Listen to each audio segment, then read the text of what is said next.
Good day, everyone. Let me introduce myself. My name is Abang Azzifa Zamani, and today I will give you the material about English, phonetic, and phonology.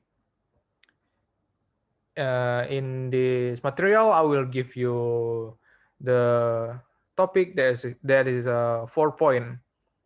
The first is phonological features, second phonotactic rules, the third prosodic and suprasegmental phonology, and the last one is phonological rules. And before we start to discuss the fourth topic, I will give you the introduction about uh, phonetic and phonology. What is phonetic and phonology? Phonetic and phonology is such a different thing, but it can relate by each other. And phonetic is the science that discuss how a sound can be formed using several body parts like lips, teeth, tongue, pharynx, and lungs. The science only discuss the relationship between the body parts, then produce sounds. And meanwhile, in phonology is a science of the system in a language. The science is the one of the branch of linguistics that deals with how to pronounce language. Phonology also discuss the story of language, how language can appear and disappear. Okay, we start to discuss about the first topic is about phonological features. Phonological features define natural classes of phonemes with respect to their behavior. The classification function of feature theory serves in expression of generalization in phonology. For example, voiceless plosive form a natural class. They all have the same effect on voicing following fricative, realized as S. Likewise, voice plosive form a natural class and all have the same effect on the following fricative, realized as Z. Maps, taps, cups, and cup. Features are like phonemes theoretical construct rather than facts. There are many ways of analyzing a given set of phonemes in terms of set of feature. And feature theory is concerned with finding and defining the most suitable set. Example, P is voiceless, bilabial, stop. Z is voice alveolar and fricative, and M voice bilabial and nasal. And for second topic is phonotactic rules. Phonotactic is independent of syllable structure. The way sound in a language are grouped cluster is known as phonotactic. In other words, phonotactic is about the possible phoneme combination of a language. Syllable is a fundamental but elusive unit in phonology. Every word consists of a sequence of some number of syllables. And even speaker with no knowledge of phonetic or of the linguistic usually find it easy to agree how many syllables a word contains. For example, we all agree that girl contains one syllable, butter contains two, linguistic contains three, education contains four, and so on. And for the syllable is a unit of linguistic structure that consists of syllable element and any segment that are associated with it.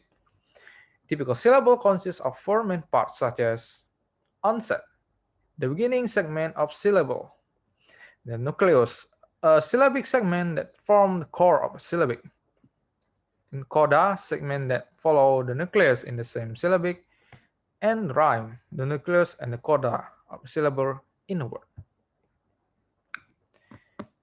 Okay, let's move to the topic 3, prosodic and suprasegmental phonology. Vowel and consonant can be thought as a segment of which speech is composed. This is why vowel and consonant are usually known as segmental phonemes. Together they form the syllable which go to make up utterance.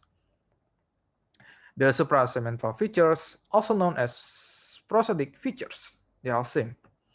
are the aspect of speech that involve more than single consonant or vowel. These features are independent of the categories required for describing segmental features, like vowels and consonant, which involve, for example, a stream mechanism, state of glottis, and so on. And for the last topic is about phonological rules. Phonological rules are the formal ways of expressing systematic phonological process or dynamic sound change in language. Phonological rules are commonly used in generative phonology as a notation to capture sound-related operation and calculation that the human brain performs when producing or understanding spoken language. They may use phonetic or characteristic notation, or both. Phonological rules describe how phonemes are realized as their allophone in the given environment.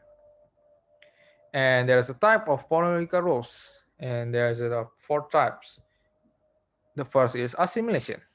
When a sound changes one of its feature to be more similar to adjacent sound, this is the kind of rule that occur in the English plural rule. Described about S become voiced or unvoiced depending on whether the previous consonant was voiced or not. Next is dissimilation. When a sound changes one of its features to be less similar to an adjacent sound, usually to make the two sound more distinguishable.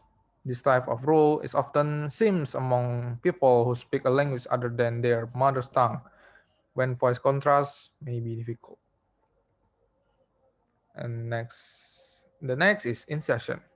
When additional sound is added between two others, they also happen in English plural role. When the plural morpheme z is added to buzz will be unpronounceable for most English speaker. So a short vowel schwa is inserted between the s and z. And the last one, dilation. When sounds such as an unstressed syllable or a weak consonant is not pronounced. For example, most American English speakers don't pronounce the D in handbag. And this is the end of the material. And before I close this presentation, I will give you the conclusion. Understanding phonetic and phonology is important because it can make you easier to learn and speak many languages like English, Spanish, and more. Because all languages around the world have different patterns and tone, and to learn phonetic and phonologies, I hope my audience can master many different languages, and it is important to use in the future. And I think that's all for my presentation. Thank you everyone to give attention to my presentation, and thank you.